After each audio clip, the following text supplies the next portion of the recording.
السلام عليكم ورحمة الله وبركاته.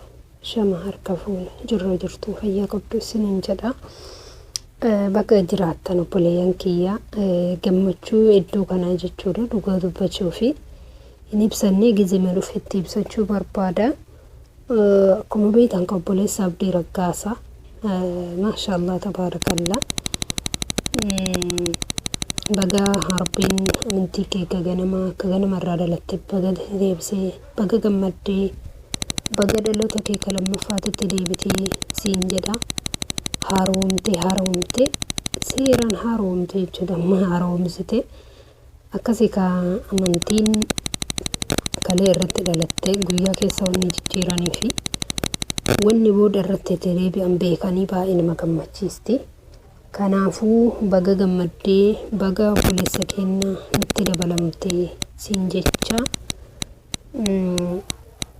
dubbachuu fi gaafa san baay'ee litorkii keeyatu baay'ee naasana godhe baay'ee gammadee wallaahi jechuun nama baay'ee qabna dhugaa dubbachuuf maaliif nama baay'ee obboleeyyan baay'ee qabna xiqqeennan qabnu waan ta'eef garuu obboleessa wajjin dhalatan baga itti dabalamee jechaa fi abdiini osoo innis dhufuu baate obboleeyyan isa baay'eetu jira waan ta'eef isaan duubattee garuu alhamdulillahi gara wajjin dhalatanii osoo amantii kaan keessallee jiraatee nama isaaf hubatu haa ta'u xiqqoo isii osoo hubatu namni baay'een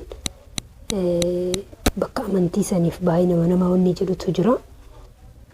Shamaraaf dhiiraa keessatti illee wanti kun hin mul'ata jechuudha walumaa galatti walii galatti alhamdulillahi baga rabbiin obboleessa kan keellee maatii keessan hunda rabbiin karaa haqaatitti karaa amantii qulqulluu akka ganama irratti dhalatanitti rabbiin isaan haadachaasu osoo du'aan hin tarini osoo jiruun jiranii rabbiin nama hundaa uffaku akka isinii kana hunduma isaaniitti rabbiin haa taasisu.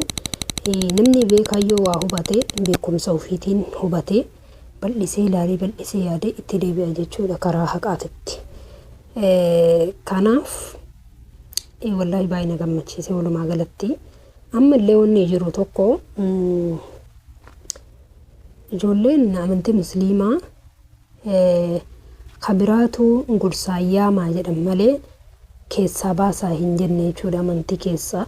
Wantoota baay'eetu deemu jira miidiyaa kana irratti kan isin jibbisiisu wanni tokko kakalee keessa hin jirre iyyuu deebi'e jennee gorsinee itti himnee fahamsiifnee seeraan fiduu qabna akka ture obboleessa keessan akkamitti deemii jettanii keessaa baaftanii isin jecha gaariin dhufu jechuudha amantii musliimaatu kama musliimaatu keessaa baasuun isinirra hin jiraatu. Yaama shamaraaf dhiira osoo hin jenne amma fakkeenyaaf Sumayyaan kun akkuma argitan kana natti tolee jaraan wal bira qabadde wanni dhufeef maaliif ijoolleen keenya ka shamaraa ka amantii san keessaa dhufan akka anaa olitti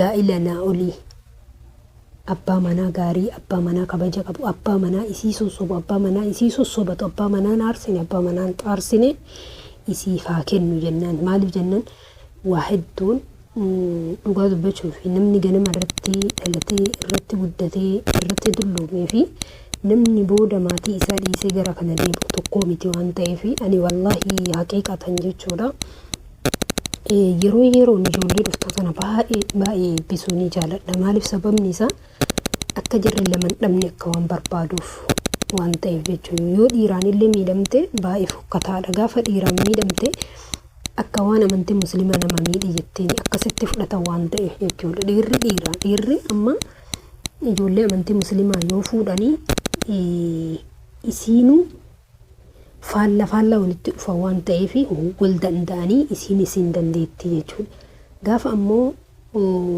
mucayyoo takka amantii kiristaanaa keessa gaafa isiin dhuftee ilmi musliima tokko ka ganama musliimummaa keessa jiru yoo isii san sallamsifatee yookaan fi sallamtee itti kadhaitu ta'e ammoo bakka guddaa isiif kennuu qabu waan ta'eef jechuudha maaliif amma amantii san keessa gaafa dhuftu akka waan yookaan mallaqaaf barbaacha dhuftee akka waan dhiira barbaacha dhuftee jechoota akkanattu waan jaraa keessaa afaan isaanii keessaa qeequmsa akkanatu bahaa jechuudha. Kanaaf gaarii miti.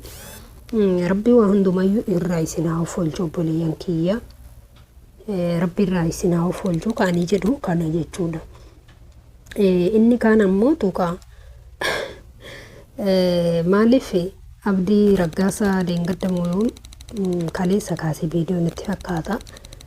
Ani maaliif leetorkii ba'aan hin jirre turee fi baay'ee waa hedduu akkasitti baay'ina jalaa darbee jechuudha. Gammachuun jarris ibsataa turanis baay'ina jalaa darbee.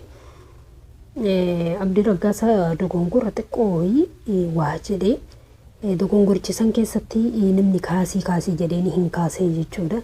Garuu warri kiristaana osoo nuti isin hin geenne maaf dhuftanii nuuf geettan waan jedhu gaafii kana qaba. Akkuma nuti amantii teenna kabachiifannee cadhisnu amantii teenna keessatti yoo isin dhuftanii waan hin jettanis baay'ee dhufne waan hin jennu jechuudha. Garuu isin dhuftanii waan hin jedhina. Waan namaan hin jedhina. Ufi quba qabaa dursaatiin ufi qaba. Ani eenyu jedhaatiini ufti intalla dursitanii osoo waan jenne jechuudha. Amantii ufii kabajuuni abbaan amantii ufii gaafa kabaje uf kabaje jechuudha. Ufillee kabajaa amantii teessanillee kabajaa waan namaan hin jedhina. Osoo nuti dhufnee amantii teessanii waa jenne hin dandeetta waan ta'eef oromummaadha. Garuu amantiidha. Amantiif oromummaa wanni walitti fidu hin jiru bakka kanatti. Walitti nu qabee oromummaadha nu jechuudha amantii osoo hin taane. Kanaafi amantii teessan kabajuu yoo barbaaddanii dhuftanii namaan waa hin jedhina. Abdiin fakkeenyaaf abdiin dhufee Abdii Raggaasaa eega dhufe obboleessa keenya jechuudha. Yoo isaan waa jettan nuti hin dandeenyu. Dursaatiin teessan hubadhaa malee namaan dhuftanii waa hin jedhina jechuudha. Nama akka ofii argitu kan namaa dubbata waan ta'eef akkasii obboleeyyan kiyya laayikillee dagatina isiniin jedha. Afwaayyoo dogongore nuuf oolcha dhiifama.